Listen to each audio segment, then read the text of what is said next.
Now आज हम एक पेपर डिस्कस करने जा रहे हैं। पहले से मैं थोड़ा सा इसको ऐसे कर लेता हूँ कि फुल स्क्रीन में आ जाए। आज हम एक पेपर सॉल्व करने जा रहे हैं जो है एमटीएस का। ओके, तो इस पेपर का जो जीएस का सेक्शन है उसको हम कवर करेंगे एंड समझेंगे कि कैसे क्वेश्चन पूछते हैं। और मैं एक चीज़ और बता दूं कि जो पेपर है ये एग्जैक्ट पेपर ही है, मतलब मैंने कहीं से नहीं लाया हूँ। ये पेपर ही है, मेरे क्वेश्चन नहीं है, पेपर ही है जिसके मैं सॉल्व करा रहा हूँ। आप एक बार देख लीजिएगा क्योंकि काफ़ी हेल्प करेगा आप। तो पहला क्वेश्चन पूछता है, ईंटों से बनी मीनार के नाम 73 मीटर ऊंचाई के साथ दुनिया का सबसे ऊंची मीनार का रिकॉर्ड किसके पास है। हाँ, मतलब ईंट से बनी कौन सी ऐसी मीनार है जिसके पास दुनिया की सबसे बड़ी होने का रिकॉर्ड है। तो सबसे पहले हम एक चीज़ कर देते हैं, नहीं तो आप लोग यहाँ से देख लेंगे। ठीक है, तो हाँ, इसमें चलो आप देखना होगा, देख ही लेना। क्या ये आपके ऊपर निर्भर करता है, सब सारी चीज़ें मुझे नहीं बताना चाहिए, आप समझदार हैं काफ़ी आप। तो इसमें पूछ रहा है ईंट से बनी कौन सी ऐसी मीनार है जो दुनिया की सबसे बड़ी मीनार है। ठीक है, तो इसमें ऑप्शन दे रखा है। पहला ऑप्शन है जाम की मीनार अफ़गानिस्तान में, कुतुब मीनार भारत, ट्यूरिंग की मीनार इटली, कल्याण मीनार उज़्बेकिस्तान। तो इसमें सबसे इजी आपको कौन लग रहा है? अब आप जानते हैं कि जो भारत की कुतुब मीनार है वो दुनिया की सबसे बड़ी मीनार है। तो इसमें ऑप्शन बी इज़ राइट। तो हमें टिक कर देना है कि ऑप्शन बी इसका सही है। And next question is Hooghly औद्योगिक क्षेत्र किस राज्य में स्थित है? हुगली नदी किस राज्य में है बताओ? हुगली नदी उसी हिसाब से हम कर लेंगे कि जो हमारा हुगली औद्योगिक क्षेत्र है ये पश्चिम बंगाल में है। ठीक है, and now second question is question number जो थ्री नहीं, सेकंड नहीं है, थ्री क्वेश्चन नंबर है। जो जो होते जाएंगे उस पर हम ऐसे ऐसे टिक लगा देंगे। ठीक है, तीसरा क्वेश्चन है, निम्नलिखित में से किस समाज सुधारक ने हिंदू धार्मिक ग्रंथों के आधार पर सती प्रथा को खारिज कर दिया?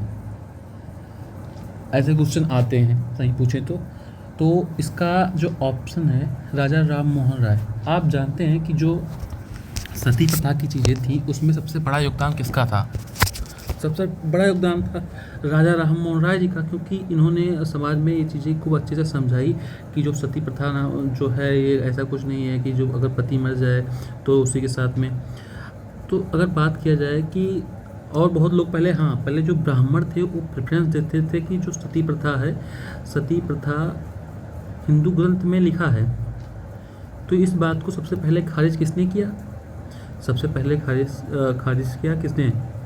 सबसे पहले खारिज किया राजा राम मोहन राय जी ने। अगर स्वामी विवेकानंद जी की बात की जाए तो ये एक समाज सुधारक ही थे, लेकिन इनकी बातें अलग थी। जो ज्योतिबा बाई फूले जी की बात की जाए तो इन्होंने फोकस किया था कि जो दलित होते हैं, पहले मान्यता थी कि दलित को उनको पढ़ाया नहीं जा सकता है और दलित और ब्राह्मण के बच्चे साथ में नहीं पढ़ सकते। तो इन्होंने महाराष्ट्र में बहुत सारे स्कूल ओपन कराए थे। तो इस बात को हम समझ सकते हैं। नाउ देन थर्ड क्वेश्चन का आंसर इज बी। तो इसमें आप समझ सकते हैं इसका ऑप्शन बी होगा। एंड फिर से पूछा है 42वें संवैधानिक संशोधन। 42वें संवैधानिक संशोधन के अधिनियम 1976 द्वारा कितने मौलिक कर्तव्य जोड़े गए? ये बोलता है कि जो 42वां, देखो सबसे पहले तो ये याद कर लो कि अगर कोई ये जरूर पूछेगा, अगर कोई संविधान संशोधन पूछेगा तो 42वां ही पूछेगा जहाँ तक पॉसिबिलिटी बनती है। नाउ देन समझ सकते हैं हम कि ये कितना इंपॉर्टेंट है। तो 42वां में क्या क्या हुआ था, ऐसे एक चेक लिस्ट बनाना है आपको, उसमें सारी चीज़ें लिख लेना है कि जैसे उसमें सेकुलरिज्म सब जोड़ा गया था। और इसको बोलते हैं मिनी कॉन्स्टिट्यूशन अमेंडमेंट।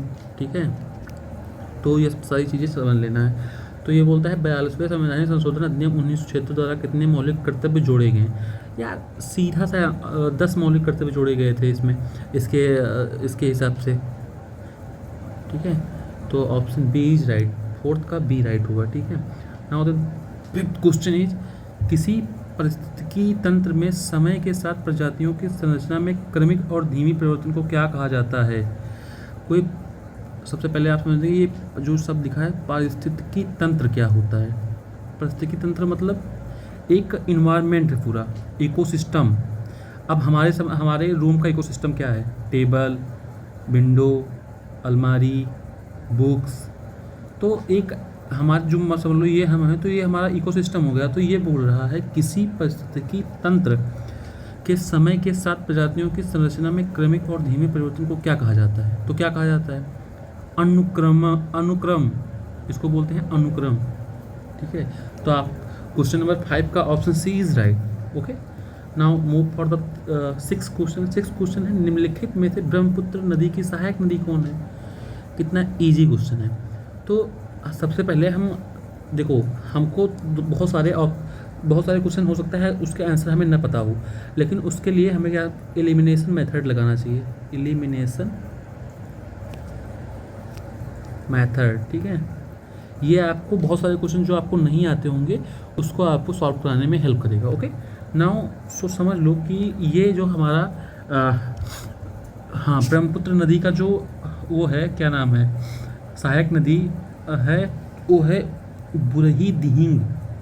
चूँकि जो ब्रह्मपुत्र नदी है ये भारत की सबसे बड़ी नदी है। ठीक है, जो चाइना से होके आती है, चाइना में से यांगतास्पो नदी के नाम से जानते हैं। और यहाँ पे लिखा है दिहिंग लद्दाख के तरीके से थोड़ा साउंड करता है। तो यहाँ से आप एक आइडिया लगा सकते हैं कि यही ऑप्शन नंबर ए राइट होगा। ओके, नाउ थर्ड क्वेश्चन क्या है, सेवन्थ क्वेश्चन क्या है, पहले इसको हम टिक कर देते हैं, नहीं तो फिर से कंफ्यूजन होगा। नाउ सेवन्थ क्वेश्चन है, मिर्च, चिली पेपर्स जिस भी ऊतक के संपर्क में आते हैं उसमें जलन पैदा करते हैं, इसके लिए कौन सा यौगिक उत्तरदायी होते हैं?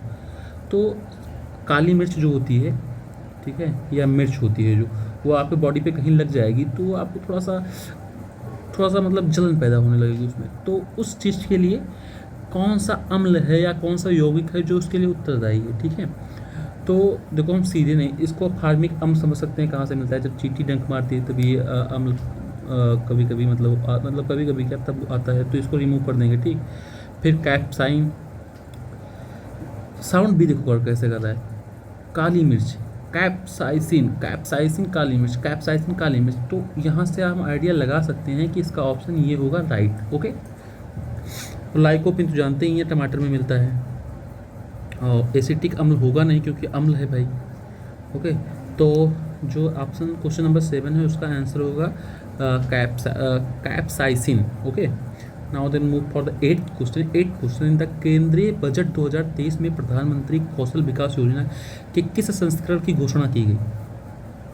भाई ये फैक्ट है, इसको आपको याद रखना पड़ेगा। ठीक है, तो ये होगा जो इस बार का जो 2023 का केंद्रीय बजट प्रधानमंत्री कौशल विकास योजना की संस्करण के लिए प्रस्तुत किया गया था, वो 4.0 था।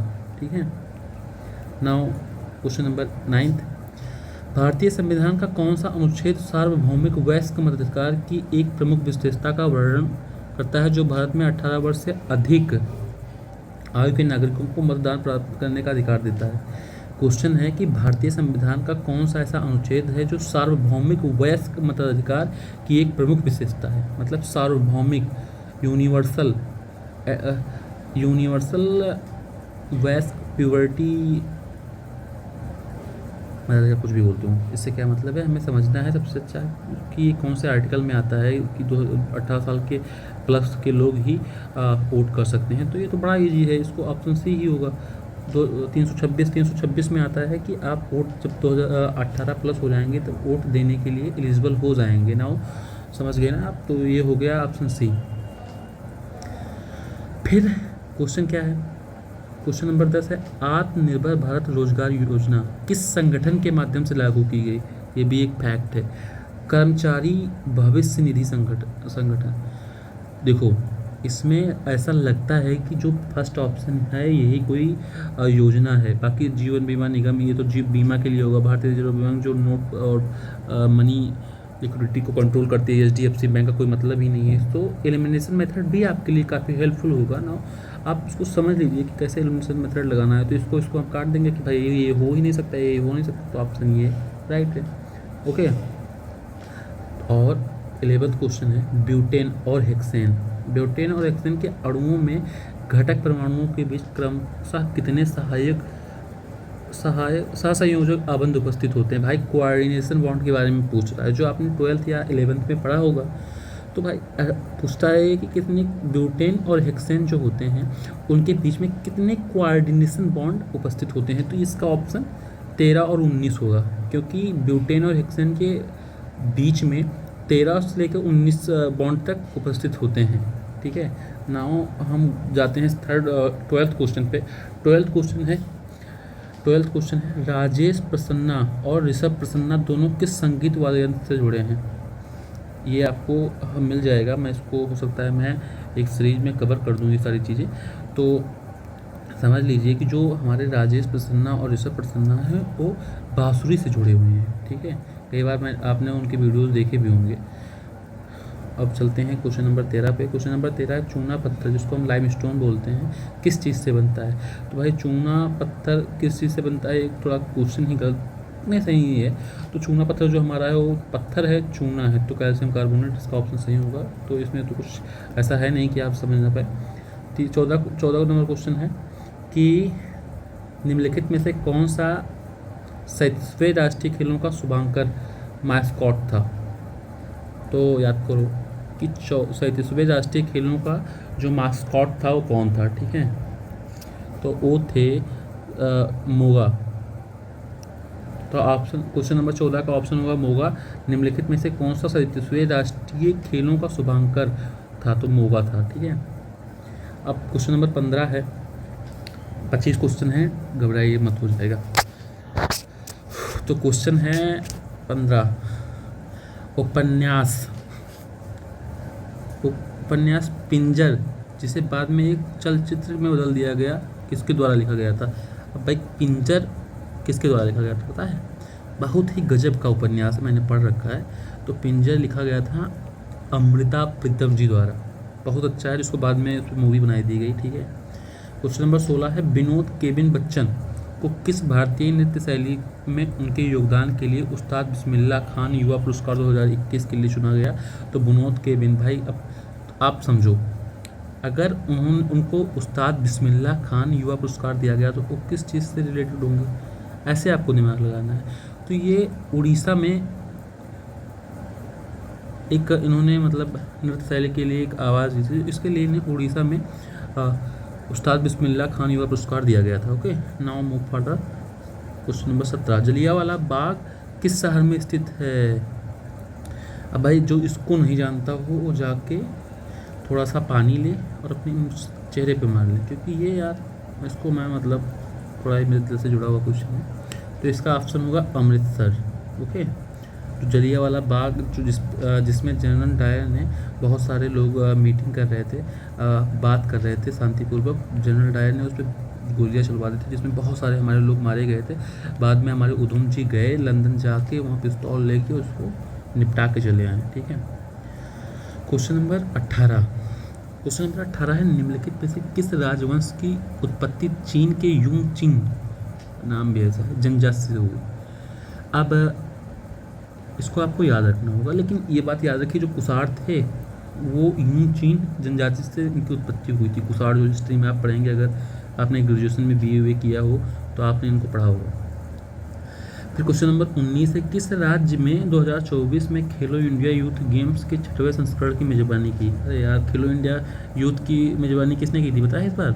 तमिलनाडु ने की थी, पता होगा आपको, तमिलनाडु ने की थी। ओके, फिर क्वेश्चन नंबर आता है 20 निम्नलिखित में से कौन सा वस्तु विनिमय प्रणाली का एक दोष नहीं है। ये बोलता है जो विनिमय प्रणाली है इसमें से कौन सा ऐसा एक चीज़ है जो विनिमय प्रणाली का एक मतलब दोष नहीं है। ठीक है, तो हम समझते हैं विनिमय मूल्य की एक सामान्य इकाई का न होना, संवेदनात्मक भुगतान में कठिनाई, अधिशेष वस्तुओं को अन्य वस्तुओं से बदल दिया जाता है, इच्छाओं का दोहरा संयोग। अब इसमें कौन सा ऑप्शन होगा? तो आपने देखा होगा जो बाल्टर सिस्टम था उससे सबसे बड़ी क्या होता था कि अधिशेष वस्तुओं को अन्य वस्तुओं से बदल दिया जाता था। मतलब कोई वस्तु बहुत अच्छी है उसको अन्य वस्तु से मतलब इतना मतलब ये इसकी कमी थी। ठीक है,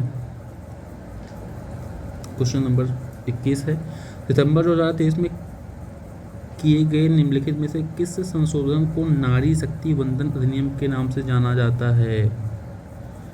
तो भाई कौन सा संशोधन था जिसे नारी वंदन अधिनियम के नाम से जाना जाता है? तो वो था 128वां संशोधन। टोटल 129 संशोधन के लिए बिल पेश किए गए हैं, ये भी याद रखना। नाउ क्वेश्चन नंबर 22, जनगणना 2011 के अनुसार भारत में औसत महिला साक्षरता दर क्या है? तो 2011 के, भाई ये तो बहुत ईजी क्वेश्चन है, इसका 65% होगा, लेकिन अब जब नई जनगणना होगी 2025 में, तो 2026 में से 28 तक टाइम लगेगा, तो उसमें ये बदल जाएगा, काफ़ी चेंज होगा। तो इसको याद रखिएगा कि जो 2011 में जनगणना हुई थी उसके अनुसार भारत की साक्षरता दर 65.46% है। ठीक है। आप क्वेश्चन नंबर 23 है, निम्नलिखित में से कौन सी शास्त्रीय नृत्य शैली आकाश के तत्व को प्रकट करती है? तो कथकली है जो आकाश के तथ्य को प्रकट करती है। क्वेश्चन नंबर 24, पानीपत की पहली लड़ाई 1526 से निम्नलिखित में से किसकी शुरुआत हुई? पानीपत की पहली लड़ाई जो 1526 से निम्नलिखित में से किसकी शुरुआत हुई? देखो, जब पानीपत का 1526 में हुआ था, तो वो एक मतलब शुरुआत थी मुगलों से, मतलब मुगलों का पतन का। ठीक है। तो भारत में मुगल शासन का एक मतलब शुरुआत हुई थी उस टाइम पे। क्वेश्चन नंबर 25 है, भारत में बाल दिवस की जयंती की याद में, अरे यार, पंडित जवाहरलाल नेहरू वो बच्चों से बहुत प्रेम करते थे, इसलिए उन्हीं के जन्मदिन को बाल दिवस के रूप में मनाते हैं। ठीक है। सो आज का जो हमारा ये पोर्शन था, किसका पोर्शन था? हमारा जीएस का, जिसमें हमने 25 क्वेश्चन डिस्कस किए। और ये 25 क्वेश्चन कोई मतलब नॉर्मल क्वेश्चन नहीं है, ना मैंने इनको बनाया है, ये क्वेश्चन है हमारे प्रीवियस ईयर के। ठीक है। तो इसको आप अच्छे से पढ़ लीजिएगा, काफ़ी हेल्प मिलेगी आपको, और आपको मतलब एग्ज़ाम में काफ़ी हेल्प मिलेगी, और एक क्वेश्चन का पैटर्न भी आपको पता चल जाएगा। सो आपको ये पूरी वीडियो देखने के लिए दिल से थैंक यू। एंड अगर आपको कुछ और चाहिए तो आप बोल दीजिएगा, मैं उस पर वीडियो बनाने की कोशिश करूँगा। Thank you, take care.